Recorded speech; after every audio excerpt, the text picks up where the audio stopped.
Hi,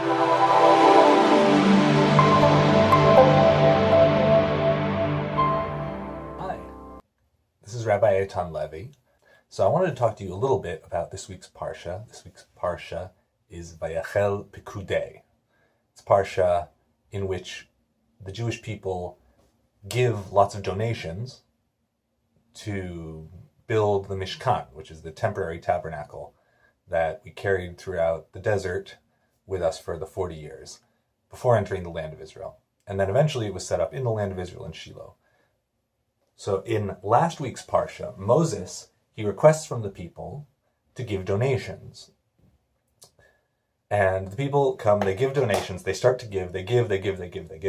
And now in this week's Parsha, this week's Torah portion, Moses actually has to go to the people and tell them, please stop giving us donations, we've got too much already. This must be in our DNA somehow, so to speak, because I remember just 3 years ago, in 2014, 4 years ago now, in 2014, during our last operation, whatever it was, with Gaza, there were so many people driving down to the Gaza border to give food and gifts and things to the soldiers who were there waiting to go in and out of Gaza, that the army actually put out an announcement begging people to stop because they had these huge piles of food that were going uneaten and actually rotting there out in the desert. So this is something that we see as sort of a character trait of the Jewish people, one might say. And it's a problem, but as we say in Israel, it's a tzarot shel ashirim. It's a rich people's problem, that you should have people that are so willing to give that you have to beg them to stop. Another major thing that comes out in this week's Parsha is the kalim, the actual implements that are going to be used in the mishkan, in the tabernacle, are built. And they're built by Bezalel, the artisan. And one of those things is the menorah. The menorah is incredibly important because it's the light inside the temple, and it burns at all times, but obviously that's just its physical purpose. And spiritually, it represents the ever-present light of God coming out to us. You know, there's a midrash, a rabbinic fable, let's say, non-legal rabbinic story in the Gemara that says that the temple was built the opposite of all these other buildings. If you've ever seen sort of medieval structures where they have windows that are very narrow and they go like that. They get wider as they go out. That's because they're meant for people to shoot out, right? The little slits in those sort of medieval fortresses. So the rabbis say that in a normal building, they build the opening on the outside of the window narrow, and it gets wider as it comes into the building. That's to let the light in from the outside and to spread out inside the building. The temple was built the opposite, with the windows narrow on the inside and wide on the outside, so that the light of God could spread out from the temple to the people outside. And the menorah is the central symbol of that, the most literal symbol, as well as sort of flame itself always reaching up towards God, is a representation of what we're supposed to be doing at all times.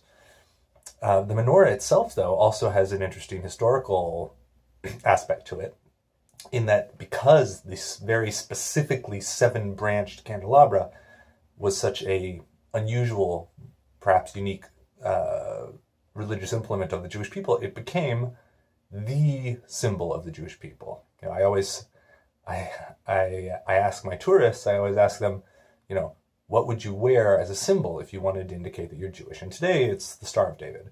But really the Star of David is only a symbol that became associated with Jews about 400 or 500 years ago in Europe.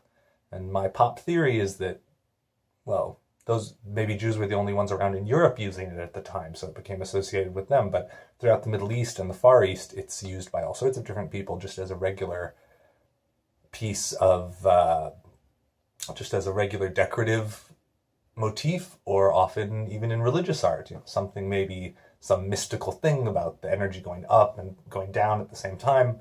I don't know. But if you walk around the old city of Jerusalem, you'll see it in Muslim architecture from the Middle Ages and before, very common. But traditionally, what you would use as your symbol that you're a Jew, universally recognizable, would be the menorah.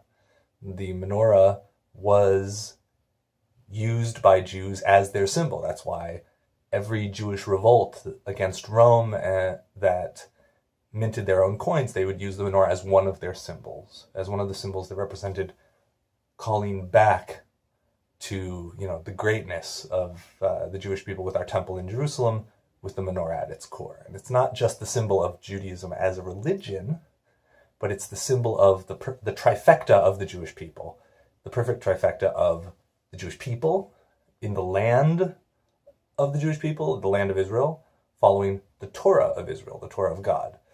And those three things, the national embodiment of the Jewish people in their land, following God's law as their constitution, is really what we're all about and what we're trying to do. And the menorah is the symbol of the peak possibility of us accomplishing all those things at the same time.